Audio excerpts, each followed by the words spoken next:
Hey guys, just got in after a long trail run, and while I was on that trail run, another image of the new Axial RR10 got released. Now, yesterday we also saw some info from Axial. We saw a short little, incredibly low quality video of them doing what looked like some marketing filming. They've had one of their sliders with an SLR on top of it. They're putting something out there. They say that it wasn't a leak, or they said what leak with a question mark, and then they say that they're going to release info about it. So I still think it was a leak. I don't know. Maybe not. Maybe it is.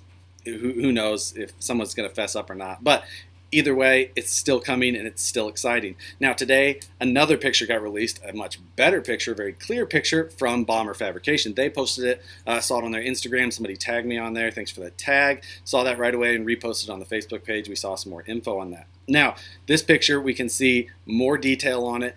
Most of the things that we suspected before, we can see a little bit clearer now. One thing that I was incorrect on in my first video is I assumed for $399 that this car was going to be brushed. And what we're hearing is that's not true. It's actually going to be brushless. It's going to come with their Vanguard system. Now, if that means that, I don't think that will mean that it's going to come with the Yeti 4-pole 550 can size brushless system. I think that it would probably come with the Axial Exoterra system, just because we know, or I know, a lot of us know, what happens to a Wraith drivetrain when you throw that kind of brushless power at it right away. Which brings up another point, the transmission. What is the transmission really going to be?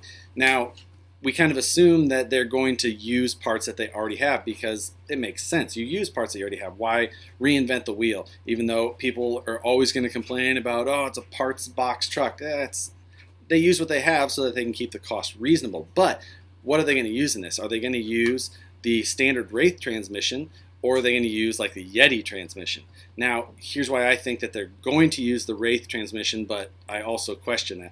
Now, the length of this car, 14.8-inch wheelbase, is a long car.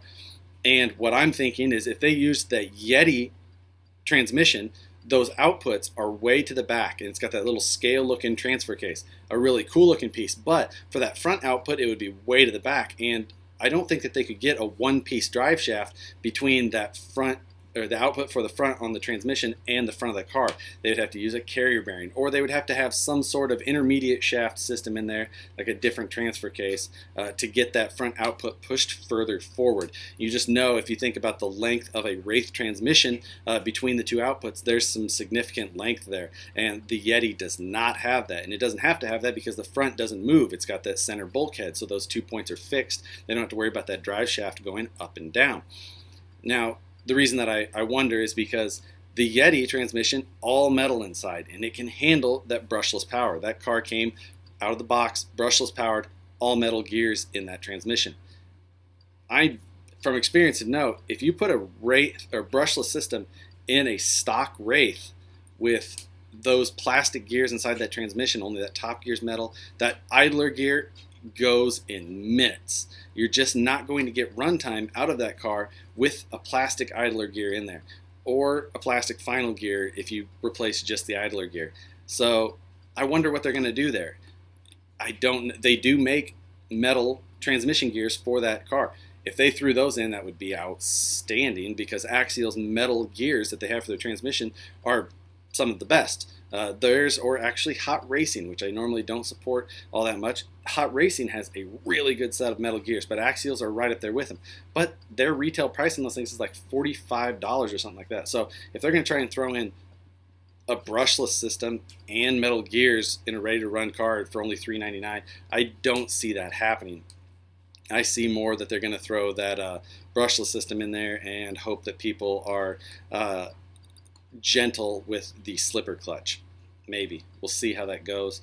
I can just see that being an issue. Looking more at the body, though, we can see more clearly the trailing arm setup and those blue king shocks, like we suspected, right out of the Yeti TT.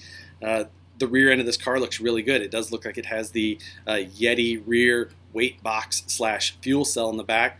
Great little touch, of course. We can also see that there definitely is provisions for that sway bar. Awesome. And I'm still guessing that is going to be set up right for that Yeti rear sway bar. It looks like it's dropped down far enough that it should have a good amount of travel in the back, and it looks like it's pushed far enough forward that those long Yeti rear sway bar arms should have plenty of room to move around back there. So really good stuff there. Now, the wheels and tires.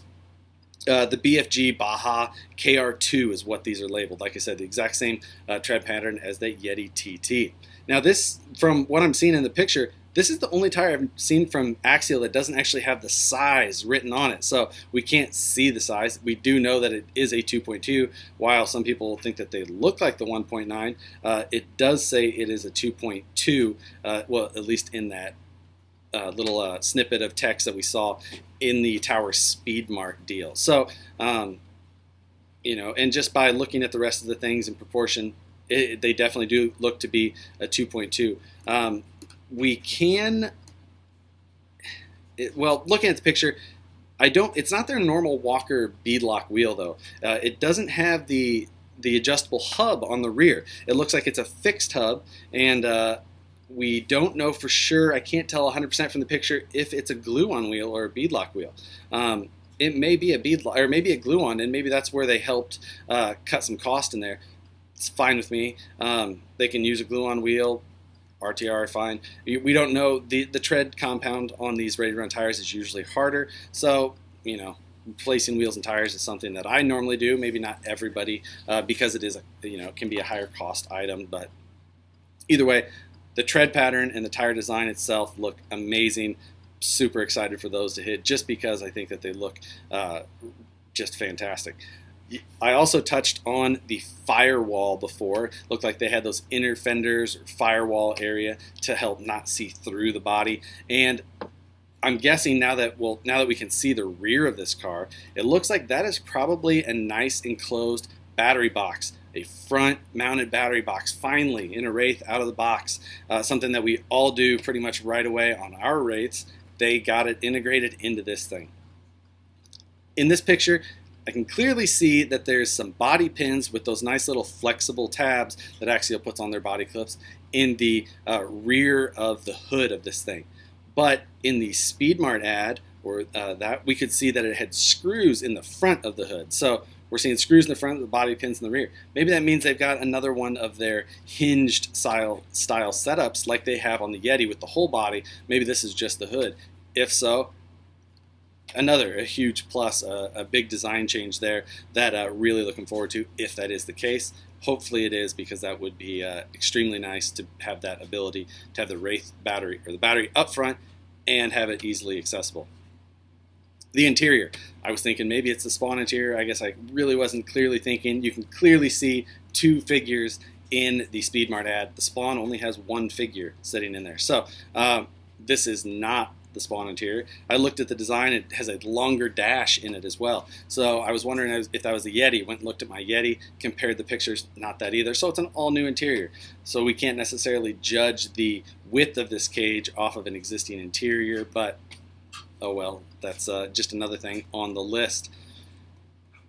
On the back side of the roof, there's a little, what looks like a clear area. It kind of looks like it might be an Ultra 4 style light bar.